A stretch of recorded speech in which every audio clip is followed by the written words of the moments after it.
G'day folks, Connor here from CW's Tech Reviews, back with another video, and today we're doing my review on the Oppo Reno Z. So without further ado, hit the like button and the subscribe button and let's get stuck into the video. Let's go. Just quick, before we get started, links down below if you do want to pick one up. Okay folks, let's just get stuck straight into the video and talk about the build and design of the Oppo Reno Z. Now, I looked at this device and thought, $499, where are they going to scrimp and save? And I thought it's got to be in the build and design, and I was completely wrong. Looking at Gorilla Glass 5 front and back, a little bit of plastic in between, but still to have that Gorilla Glass 5 on the front and back is really nice. You're looking at a 48 megapixel camera on the back and a 32 megapixel front facing camera, 5 megapixel depth sensing camera on the back as well. I mean, the build and design and the hardware on this thing is just stacked and you will not be disappointed. You also have stereo speakers, so one on the earpiece at the top and one at the bottom along the grill there next to the micro USB Type-C. We also have a 4000 milliamp hour battery, and look at the color on this thing. It looks amazing. It really does turn heads.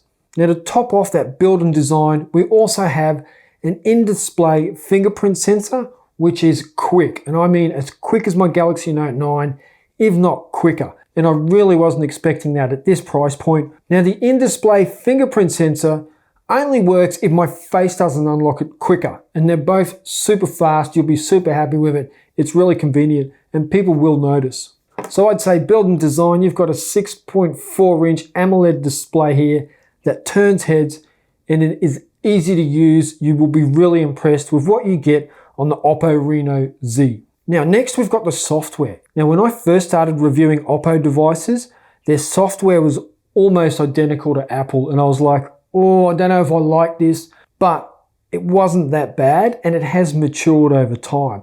And now I think we've got software here that is more like Android than what it is Apple, with its own little flavor thrown in to give it a bit of personality. We are running ColorOS 6 and Android 9 Pie. And to top it off, security patch level 5th of July. And we're still in July. I'm happy. And I also remember when I first started using ColorOS, you couldn't add custom messaging apps, you couldn't add custom launchers, but these days you can add whatever you want and I don't have any problems like I did in the early days. So they've really listened to the people and they know that us Android users, we like a little bit of customization and they've opened that up for us. The settings still look a little bit like Apple, but they are intuitive, easy to operate and easy on the eye. And other than that, you've got your Oppo flair that's thrown in, nothing spectacular. It's fairly easy to use and I don't think anyone's going to be disappointed these days. It is certainly not what it used to be. Now we're going to move on from software and go straight into the performance, and I have done a separate video on the benchmarks and gaming performance of the Oppo Reno Z, and that's because a lot of people were asking me to do it. So there is a separate video, I'll link it down below and in the show notes at the end. Make sure you go and check it out. But in a nutshell, we're running the Helios P90, 8 gigs of RAM, 128 gigs of storage. The GPU is by PowerVR and it is a GM944-6. What does all this mean? It just means that it performs pretty well under hard conditions.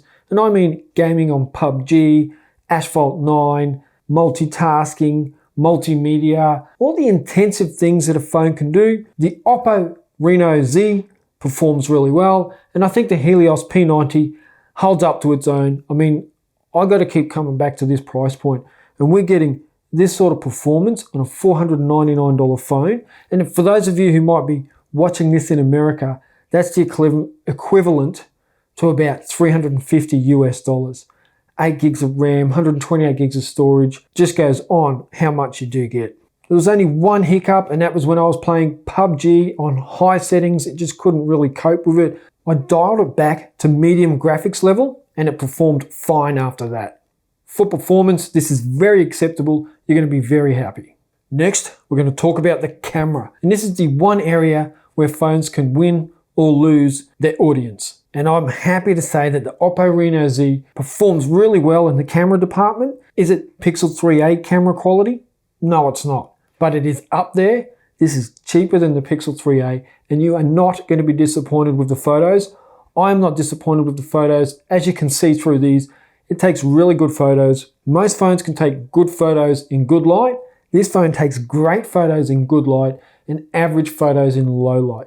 However, it does come with night mode, which is a win-win. When you hold this steady in low light, take a photo, you're going to get a really good shot. And I think any other phone supplier is going to be impressed if they could come up with this quality of photo. So Oppo, you're doing really well. I'm actually rapt at the quality I'm getting with this. You also get slow-mo, time-lapse, panorama, night mode. In video, you get 720p, 1080p, 4K. Now the 1080p and the 720p comes with electronic image stabilization that works really well. And as you can see with this footage, it is really nice and steady. And I think you'd be really impressed with it. You could definitely use this phone as a vlogging camera. You wouldn't have a problem with that. The front-facing camera doesn't supply bad video either. However, there's one area that I think needs improving and I think could be done with software, is that front-facing camera tends to overexpose too much, and there seems to be way too much of this beauty mode going on. I don't like all that beauty mode crap. Just give me a normal photo, and I just think that the Oppo tends to go. Now it is a 32 megapixel front-facing camera, so that's why I expect a little bit more out of it. But overall, the camera is a win-win, just like the software and the performance and the build and design.